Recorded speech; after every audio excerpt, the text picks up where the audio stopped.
saludar a tres amigas de esta familia sin censura. Puedo decir que ya son parte de esta familia sin censura. Sí, cómo no. Son tres mujeres comprometidas con la verdad. Son tres mujeres que usted ha visto y escuchado en este espacio libre como el viento y que vienen a formar parte de esta mesa de diálogo porque hay temas también que son fuertes, que se tienen que debatir recio, como decimos. Me da mucho gusto saludar a Elisa Godínez, doctora en antropología y profesora de la UNAM. Elisa, ¿cómo te va? Muy buenas tardes, muy buenas noches. Hola Vicente, buenas noches, saludos a tu audiencia. Igualmente, querida Elisa, Sofía Lameiro allá en Jalisco. ¿Cómo te va, Sofía? Buenas tardes, buenas noches. Hola Vicente, muy contenta de estar aquí contigo, con nuestras compañeras y con toda la audiencia. Claro que sí, y haciendo su regreso triunfal a los espacios de Sin Censura, me da mucho gusto recibir nuevamente a Renata Turrent después de una maratónica y titánica batalla en la Ciudad de México, pues que no terminó como muchos hubiéramos esperado, pero que regresa aquí a Sin Censura para seguir hablando como ella sabe. Mi querida Renata Turrent, te mando un abrazo, ¿cómo estás? Hola querido Vicente, ¿cómo estás? Sofi, Elisa y a todo el auditorio, qué gusto estar por acá. Oigan, pues vamos a entrarle fuerte al debate. El presidente Andrés Manuel López Obrador hoy sí le subió 2, 3 rayitas a este debate sobre la clase media. Y para ilustrar esto a lo que se refiere el presidente Andrés Manuel López Obrador de una clase media manipulada que también en su momento permitió el fascismo de Hitler y la dictadura de Pinochet, lo dijo el presidente Andrés Manuel López Obrador. Déjenme, le decía, ilustrarlo, el tema, con un tuit, no sé si lo tengas por ahí, César, de Pedro Ferriz Híjar. Pedro Ferriz Híjar, que es el hijo de Pedro Ferriz de Con. Ya ven que el presidente Andrés Manuel López Obrador dice que para ser fifí hay que ser de muchos, muchos millones. Bueno, pues Pedro Ferriz dice, yo soy fifí, clase media, veo la mañanera, estudio y no me convence López Obrador. Saludos, Red AMLO. Precisamente este sector de la clase media es a la que se refiere el presidente Andrés Manuel López Obrador, que piensa que por tomarse un Starbucks ya es pues fifí y es pues el aspiracionista descarrilado al que se refiere el presidente Andrés Manuel López Obrador. ¿Qué piensan de esta controversia? Empiezo contigo, Elisa. Bueno, Vicente, yo lo que te puedo decir es que, a ver, en esta recién estrategia que López Obrador ha emprendido para hablar y referirse a la clase media, lo que yo encuentro es que, bueno, primero empieza como con una especie de reproche a la clase media bueno, por todo esto que ha dicho de que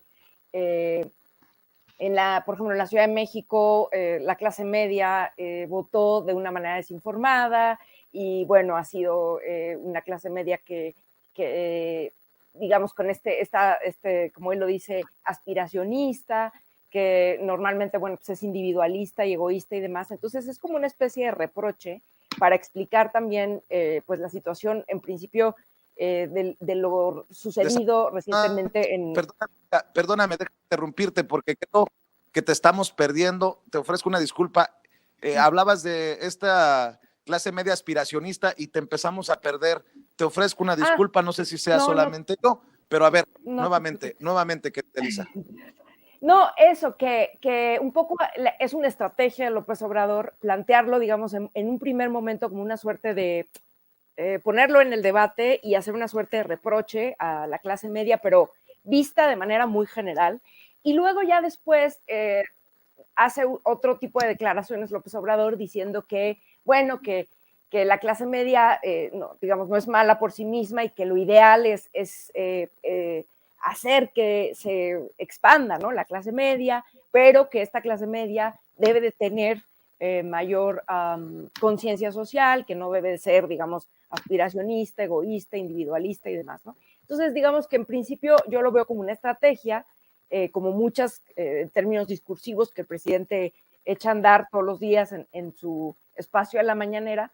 Y cuando digo una estrategia, no me estoy refiriendo a que sea ni bueno ni malo, o sea, simplemente analizarlo desde el punto de vista político.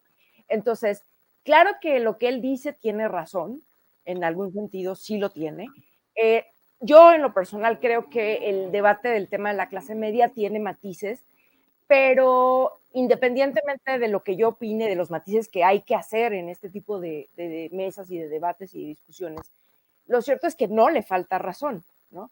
Y tan no le falta razón que, bueno, pone el tema sobre la mesa y saltan, ¿no?, este tipo de personajes a ofenderse, ¿no? Y a llamarse, bueno, pues sí, ofendidos porque casi se les está etiquetando de una mala manera. Ahora, parte de esta estrategia de López Obrador a mí me parece que va de la mano u obedece de algún modo con su muy tradicional forma o manera de hacer las cosas pedagógicas, ¿no? Él todos los días en la mañanera hace un esfuerzo muy grande por explicar y repetir muchos temas, pero no es nada más por el gusto de repetir. Creo que lo que hace es tratar de explicar y de que quede muy claro temas como estos, ¿no? ¿Y por qué creo que es importante y por qué creo que es rescatable este sentido pedagógico específicamente para el tema de la clase media? Porque, a ver, yo creo que la clase media es muchas cosas, ¿no? O sea, es todo esto que ha dicho también, pero también es cierto que hay dentro de las capas medias, pues gente que no necesariamente se identifica con estos antivalores, ¿no? De egoísmo, de individualismo y demás, ¿no?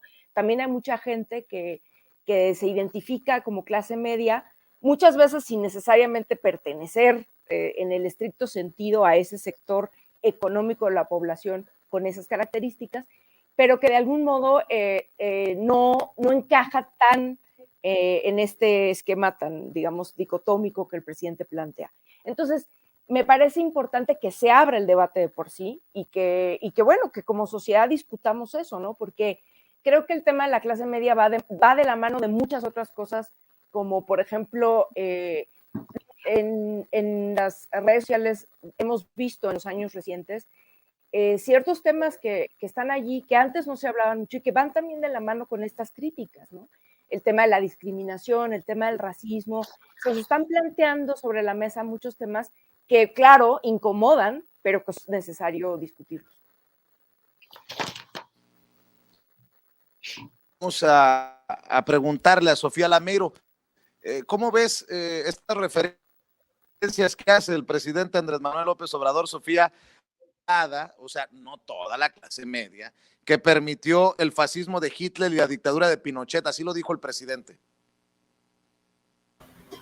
Sí, yo creo que el tema de la clase media es muy interesante. Creo que hay muchas cosas que hablar sobre la clase media en un proceso de transformación. Eso es muy, muy interesante y relevante que lo estemos discutiendo y lo tengamos como en el panorama, porque es cierto, algunas de las cosas que hacía referencia el presidente, que en procesos que se había iniciado la transformación, por ejemplo, en el caso de Salvador Allende, o incluso podríamos hablar también más actualmente en el caso de Bolivia con Evo Morales, en el que se inició un proceso de transformación, pero una vez que las clases populares lograron cierta comodidad, que llegaron a ser clases medias, se despolitizaron y dejaron de tener su papel en la política y también llegaron a olvidar de dónde venían, ¿no? Esto tiene que ver pues con ya brincos generacionales en los que se acomoda el nivel social, socioeconómico, y pues se olvidan, ¿no? de dónde vinieron, qué fue lo que formó, qué fue lo que les permitió llegar a ser clase media, ¿no? Ese proceso de transformación que les permitió tener un mejor nivel de vida. Y sí ha pasado, ¿no? Pues el caso de Bolivia es muy, muy emblemático de cómo todas estas muestras de racismo, de clasismo, se hicieron presentes y de alguna forma u otra permitieron que se dieran ciertos eventos ahí pues peligrosos entre la sociedad respecto a que se avalara el golpe de Estado o no en Bolivia, ¿no? No creo en todo sentido en el caso de Hitler, sí, o sea, bueno, también el contexto de Alemania en 1930, 40, pues era muy diferente, no sé si se podría identificar como tal un proceso de las clases medias, pero sí creo que lo que se refiere el presidente en este sentido es que en el momento en el que las clases medias terminan despolitizadas, se olvidan de que la política y los procesos de transformación incluyen no solamente a las clases populares, sino también a las clases medias y también a las clases ricas, pues creo que hay un problema porque al final pues es un proceso paulatino, ¿no? Queremos que quienes no tienen un nivel de vida asegurado, que les hace falta algún tipo de bien o servicio, que necesitan apoyo del gobierno, que llegan después a escalar gracias al apoyo de las instituciones públicas, del gobierno, del Estado, pues también sepan de dónde, o sea, qué fue lo que generó que ellos pudieran escalar, ¿no? No son solamente como la libertad de mercado, no es solamente que por arte de magia se pudieron dar estas cosas, sino que hay políticas que se emprenden para permitir que haya el crecimiento de las clases populares, de mejorar el nivel de vida de muchísimas personas, ¿no? Entonces creo que esto es un problema porque además pues hemos visto que también pasa porque hay un olvido en el proceso de, cuando se da la transformación, pues no se politizan esos sectores, ¿no? Eso es algo que también yo creo que ahí tiene que ver con la discusión pública, con también, por ejemplo, cómo se hace política desde los partidos políticos, desde las instituciones de organización de cualquier índole. Si ellos y ellas, en este sentido, permiten realmente esos análisis profundos sobre cómo es que se permite el crecimiento de las clases, ¿no? Cómo se permite que las políticas de Estado realmente mejoren el nivel de vida. Y también, pues como decía bien Elisa, ¿no? Tener este tipo de conversaciones que a veces son incómodas, pero que tienen que ver con el clasismo, que tienen que ver con el racismo, porque no hay que olvidar que este tipo de cosas, tipo de fenómenos, este tipo de pensamientos, se encuentran en todas las clases sociales, a pesar de incluso que sean en contra de ciertos grupos, y hay que hablar de ellas, ¿no? Hay que buscar que las clases medias, pero también los ricos, las ricas, pues estén realmente discutiendo estos temas y sepan que ese tipo de acciones, ese tipo de adjetivos que son racistas, que son clasistas, que son machistas, pues no son cosas que queremos en nuestra sociedad, ¿no? Independientemente de nuestras diferencias políticas o de nuestra visión sobre lo que el gobierno debe hacer o no, pues creo que hay ciertas cosas, como lo hemos dicho muchas veces, que hay ciertos estándares éticos y morales que queremos que pues se hagan ya, se normalicen en nuestra sociedad. Obviamente es un proceso que va a llevar algunos años, pero que creo que es importante que se sientan incluidas en este sentido, tanto las clases populares, pero también, pues, o sea, esos sectores que a veces yo creo no hemos sabido comunicar hacia ellos, que tienen que ver con la clase media, algunos sectores de la clase media, porque hay que decirlo, no son todos, y también, pues, con la clase rica, ¿no? Renata Turrent, tú que estuviste en campaña en la Ciudad de México, en donde se sufren los dolorosos reveses por parte de esa clase media desinformada o manipulable de la que habla el presidente Andrés Manuel López Obrador, ¿qué piensas de este debate? Sí, creo que a mí me parece de entrada importantísimo que estemos hablando de este tema, empezando por, ahorita estaba leyendo en el chat algún compañero, olvidé su nombre, pero decía, empezando por definir qué es la clase media. Hay muchísima gente, empezando con el tuit que nos hiciste favor de ponernos al inicio del programa, bueno, de nuestra participación, donde claramente no entiende ese señor ni siquiera qué es la clase media. Es obvio que Ferriz, ese señor, no es clase media, ¿no? Ese señor es el 1% más rico de este país. Entonces, el hecho de estar debatiendo qué significa la clase media, que es lo que un compañero ahorita en el chat acertadamente desde mi punto de vista mencionaba, es parte de la pedagogía necesaria en un proyecto de transformación, en un proceso de transformación, como bien decía Sofía ahorita. Ahora, creo que el presidente, también como ya mencionó Sofía y Elisa, habla de dos clases medias, ¿no? Sin decirlo así tan burdamente, pero podemos quizá entenderlo como dos clases medias. Una, la clase media que sufre los rezagos de la crisis del COVID, igual que en todo el mundo, que trata de pagar su renta y que está haciendo lo mejor que puede con lo que tiene.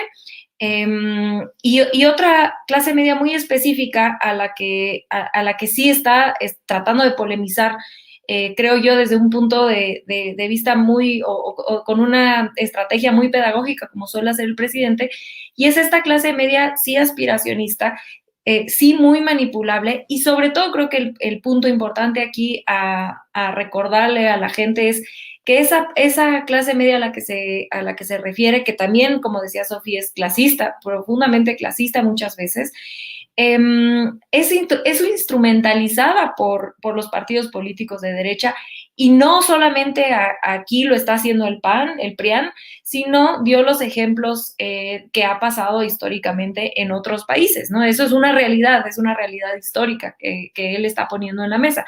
No, de ninguna manera está diciendo que la clase media de aquí alaban a Hitler ni nada, simplemente está diciendo los partidos de derecha históricamente han instrumentalizado a estas clases medias que son sujetas a recibir noticias falsas, y hay que tener cuidado con eso, está advirtiendo algo que puede pasar y creo que es algo. Acá en la Ciudad de México lo vimos, yo específicamente en la Benito Juárez, ni se diga, que es una demarcación con una clase media muy amplia, y que justamente caen en esta dinámica de creer muchas veces las fake news, y esta dinámica del cangrejo, ¿no? De yo ya subí, entonces que nadie más suba. Así es, y lo odian tanto al presidente Andrés Manuel López Obrador que ahora